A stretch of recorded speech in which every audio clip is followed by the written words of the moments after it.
zabudol som tohle. Tohle som tam zabudol schovať, lebo ak budem náhodou predávať, že príde niečo nové na showroom a niekto ho bude veľmi chcieť, tak aby mal výbavu komplet.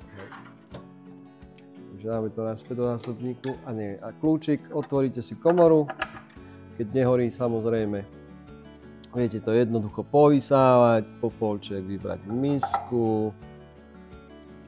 Toto má asi tak 2 kg, len tento kúsok. Ako vážne je to ťažké, ako na videu nevidíte, ale keď prídete ku nám do showroomu, tak vám to dám do ruky a zistíte, že o čom je kvalitný materiál. Takže liatina čistá. Naspäť. Zavreme, odložíme a tú kotolňovú časť, jak ja hovorím, schováme pekným dekoratívnym sklom. Výkon 2,5 až 7 kW, čiže 180 m3 dokážete vykúriť